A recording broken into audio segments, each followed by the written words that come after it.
In this video, I'm going to be showing you guys exactly how I use SellerAmPSAS for my Amazon FBA business in 2025. So SellerAmPSAS is a £15 per month product research software that is absolutely crucial to Amazon FBA online arbitrage sellers. Now, I use it every single day throughout my business, and without it, I honestly would not have been able to generate the £500,000 in profit I have over the past couple of years. Today, I'm going to show you guys how I use it to analyze products and determine how profitable they're going to be before I buy them. I'm going to show you my exact settings, including the absolute minimum ROI and profit that I use when I'm looking at a product. And I'm even going to show you guys how you can use SellerAmPSAS as a tool to source more profitable products to sell on Amazon. Now, this video is going to be completely focused on using the SellerAmp Chrome extension for online arbitrage. But if you guys would like me to make a video showing you how you can use the SellerAmp phone app as well to make your first £1,000 in profit from retail arbitrage, just let me know in the comments down below and I'll see if I can put something together. So, SellerAmPSAS. Let's get into it. All right, so we've got this lovely example listing here, which if you've watched many of my other videos, I tend to always use this listing as an example. It's just got a lot of data, so it's easy to show a lot of things with it. But yeah, so we've got this Hoover here, and on the side in this panel, we have the SellerAmPSAS UI. So this is from the Chrome extension. You can also just use the standard website here as well, like if I wanted to kind of paste this in.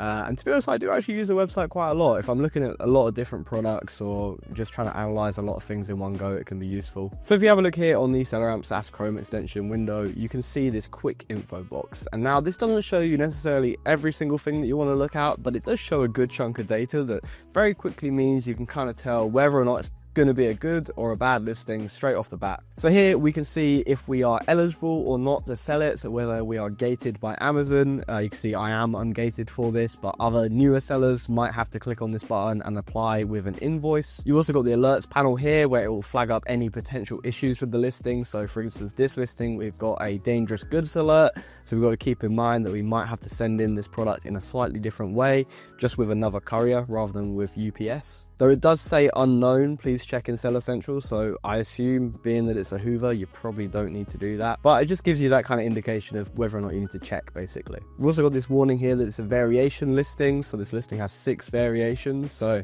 that just means when we're analyzing it and looking at the sales estimate, we just want to kind of keep a few things in mind. We've also here got the sales rank for the item. So the lower the sales rank, the better it sells. We can see this here has a 5,000 sales rank. It's in the top 1% of products as well, so this meets my own criteria. This product does sell really well, and as we can see from the sales estimate for the monthly sales, we can see it does indeed sell very well. It sells 300 times a month. We've also got my max cost for the item, so you can see this listing at this current cost price I've got entered in is a little bit outside of my ROI. I usually don't go for anything that's less than 20% ROI, and so this is flagged up in red because it doesn't meet my criteria. Say I was getting this for £44, you can see this now turns green, and you can see my ROI as well as turn green because it's within my criteria that I've set up. So you can also see a rough profit figure and ROI, so this will be like 99% accurate for the most part. You can basically take this profit figure as, you know, the actual profit you would make if you're going to sell it at that price. If we head down on the SellerAmPSAS window as well, we can find the actual profit calculator where it gives you a little bit more information. So for some reason I have storage set up here, I think because I've been holding this item quite a while now. You can then play about with, you know, how you're fulfilling the item. So for instance, you could do it as FBM and then you save on the FBA fee. You can type in how long you're storing the item. So these items, I'm probably going to have to store them for like 6 or 7 months because this deal went very south. So if we type in 6 months of storage fees, you can see that takes off about £1 profit per unit, which realistically for storing a Hoover for 6 months in a warehouse is like nothing at all, and I'm still making good profit, you know, at least with these kind of made up figures. You then also check in on your maximum cost and your total fees. So you can see I have a minimum ROI of 20% and a minimum profit of £2 set up. So if it's any time it's below those figures, it'll flag up in red and warn me that this isn't meeting my criteria. And you can also see a breakdown of the fees. So you can see you get a 15% referral fee. So that's basically the fee that Amazon charge you, regardless of how you sell it, whether it's FBA or FBM. That's just the fee that they charge for you basically selling on their platform. You know, their cut of the sales because you took one of their customers' sales, basically. You've then got the FBA fee. So this is the actual fee that Amazon charge you to send that product into the warehouse and then ship it to the customer. So it's £4.83, which honestly for a Hoover, that is, I mean, I've not seen the boxes for these. I don't know if they're They're not oversized on the listing, to be fair, so they can't be that big, but £4.50 it's reasonable. It's pretty reasonable. I'm sure if you were shipping the same item via Royal Mail or Every as an FBM seller, you'd probably pay about the same. You can see as well from the 6 months in storage, I'm paying £2 in storage fees. I'm paying a £1 prep fee per item.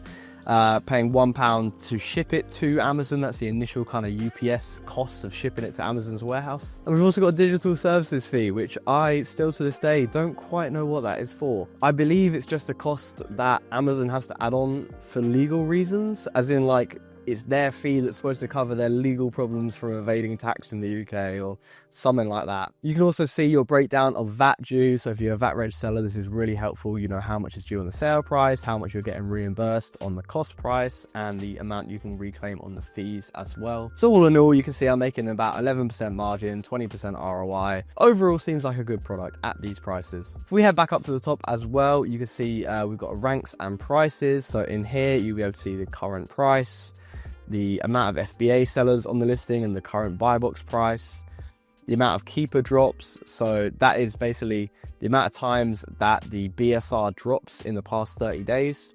One drop tends to equal one sale. It is kind of like a rough estimate of how the sales rank works. It's slightly different when a product is really fast selling like this. You tend to get less drops because it can't drop 300 times. But if you've got any more questions about sales rank, feel free to drop them below if you want me to do a detailed breakdown of how it works, because it's a little bit complex and I won't get into it right now. You've also got a better breakdown of all the alerts on the product. So kind of, you know, hazmat, dangerous goods status, whether Amazon share the buy box, whether it's private label, IP analysis as well, which is really helpful. If you ever see this flagging up in red, you probably want to be avoiding that product. You've also got a lovely price chart here. So if you're watching this and you're super cheap and you don't yet have Keeper Premium, well, you know, this is fairly useful, though it definitely doesn't offer all the features Keeper has. It is really great if you just wanted to look at the price history. From here, you can see that over the past 3 months, the buy box price has been trending upwards. We can see it's gone from about £67 up to today, where it's at about £80. You can also see the monthly sold chart changing over time. So you can see it was selling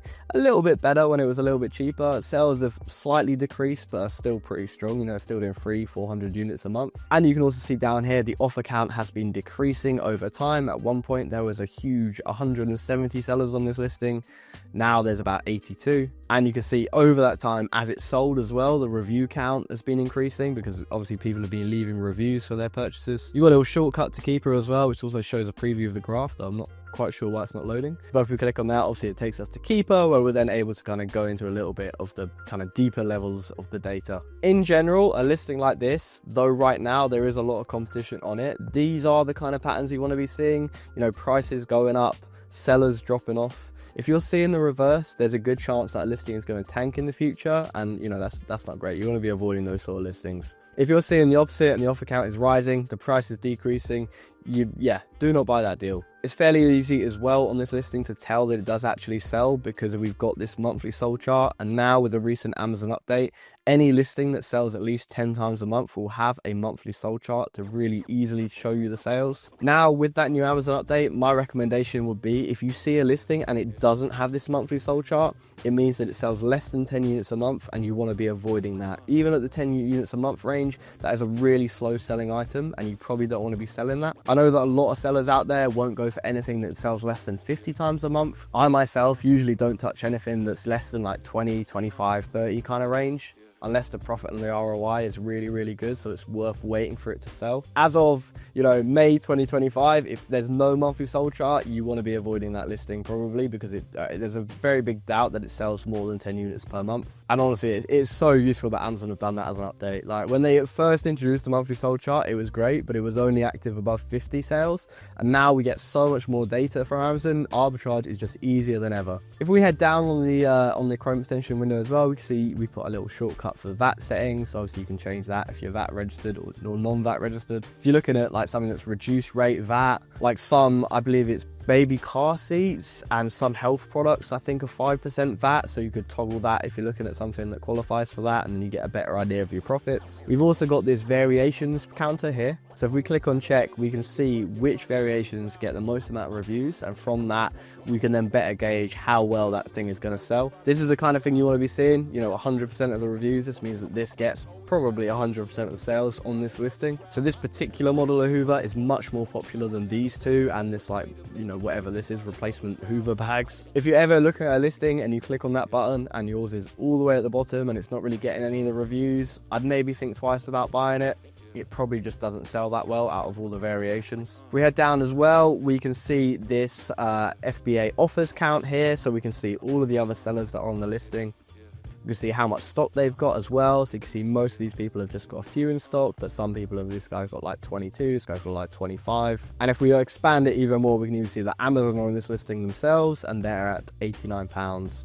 Says they got 3 in stock, but really they got way more than that. They're just bluffing. And if we head down even further, we've got the Google Sheets export button. So you can see I've got UK and US sheets lined up for each marketplace. You can also add in what store you found it at to kind of keep track of it in the lookup details box. You can also really easily search eBay and try and find out what that item sells for on eBay to just give you kind of a broader idea of like what that item is actually worth, its actual value of it basically. There's quick links to add your product to inventory, go to your orders, all that good stuff on Seller Central, though to be honest I don't think I've ever clicked any of these buttons. And we've also got now, I think this is a fairly recent feature that they added actually, a buy box analysis tool. So from here you can see who is getting the buy box on this listing.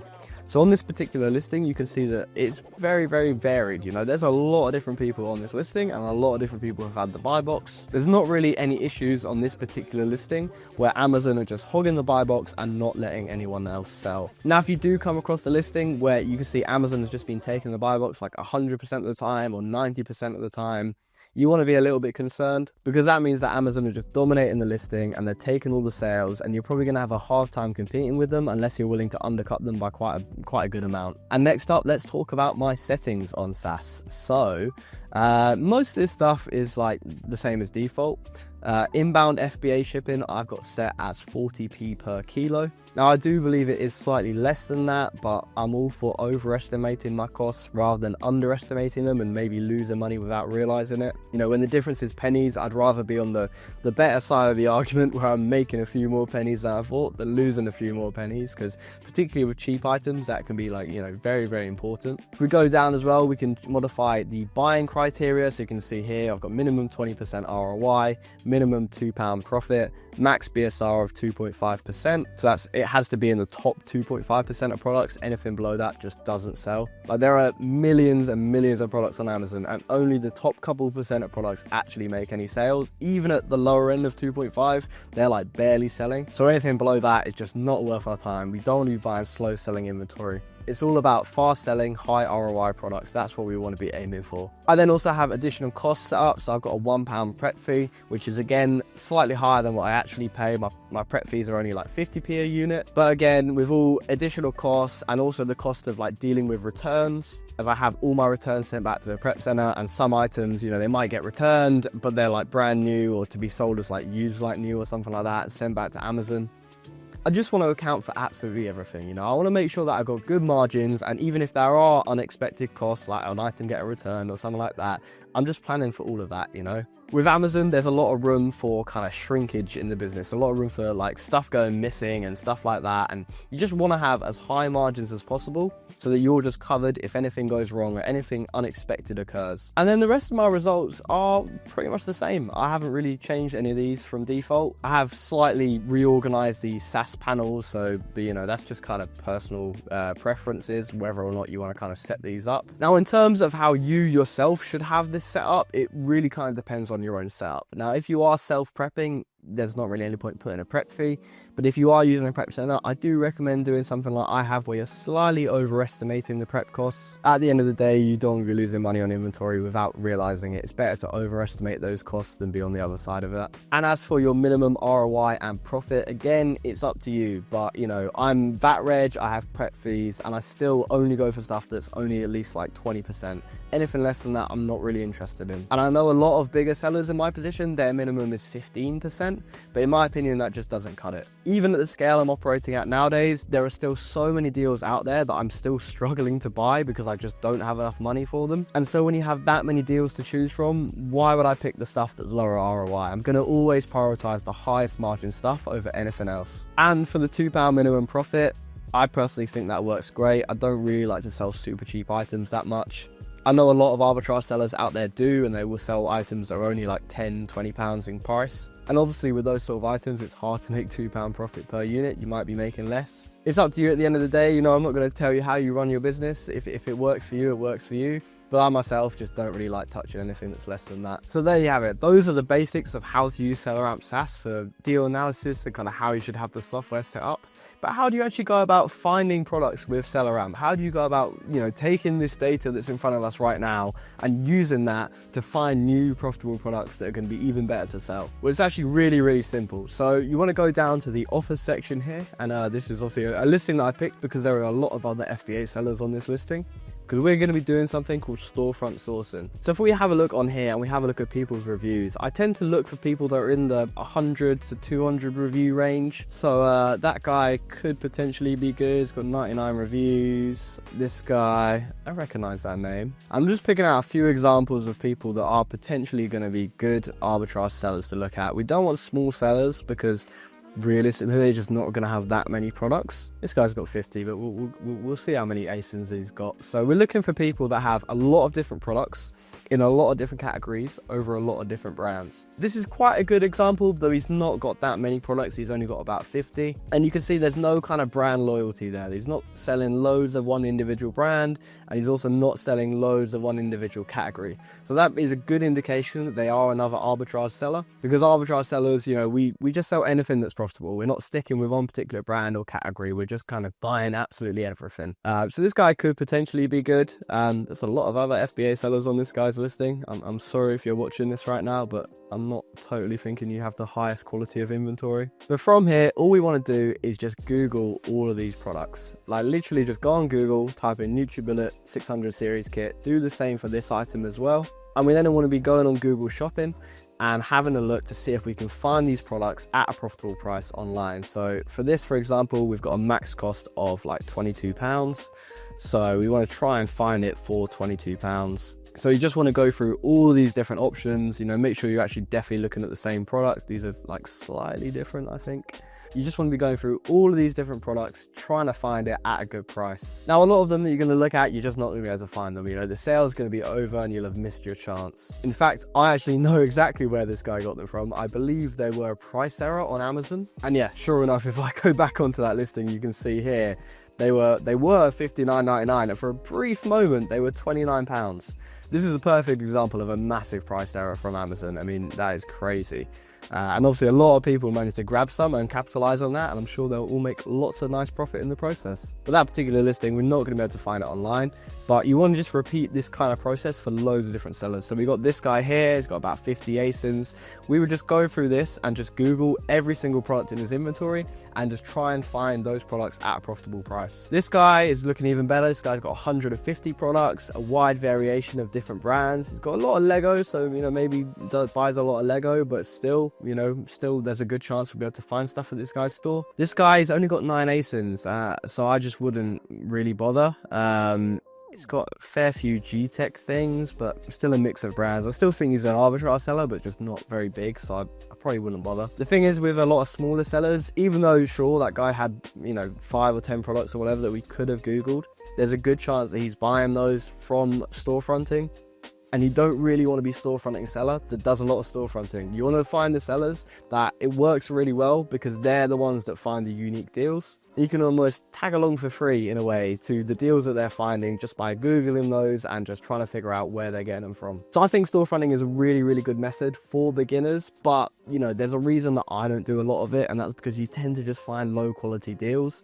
It's great when you're first starting out and you can definitely make profit in it. In fact, I know of a seller that does about 10k profit a month, almost entirely storefronting. But the problem is you do have a lot more issues with listings tanking, because if you're able to storefront a seller and find buying that product still, even after they've had the time to buy that product, send it into Amazon, there's a good chance that other sellers are doing the same. And then sooner or later, there's going to be 100 other sellers on that listing and the prices are going to fall through the floor. And in general, it's just much better to find your own leads. You know, that way there's a lot less competition to deal with and your prices actually stay the same price that you expect and don't just, you know, collapse. So there you have it. That is exactly how I use SellerAmPSAS for my online arbitrage business on Amazon in 2025. Now, if you guys have any questions about anything that I mentioned in this video, feel free to leave a comment down below and I'll get back to you as soon as I can. And as I mentioned at the beginning, if you guys would like to see me doing a video of you using the SellerAmPSAS app on my phone and go around all my local supermarkets to source some products, you know, drop a comment below. Let me know that you guys want to see that. And as you know by now, I have a 6-month-long Amazon FBA mentorship program that is designed to help Amazon FBA sellers improve their product sourcing abilities and scale their Amazon FBA businesses.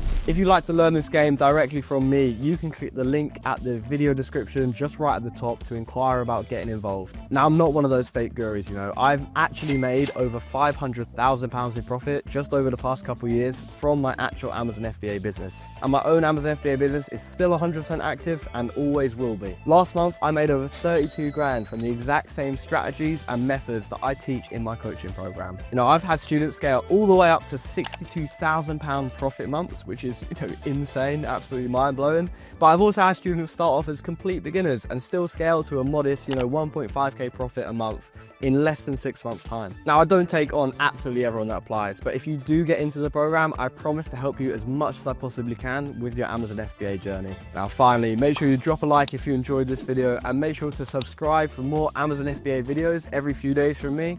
And you can click up here to check a previous video that I made where I detail going through Keeper and exactly how I use it in my own business.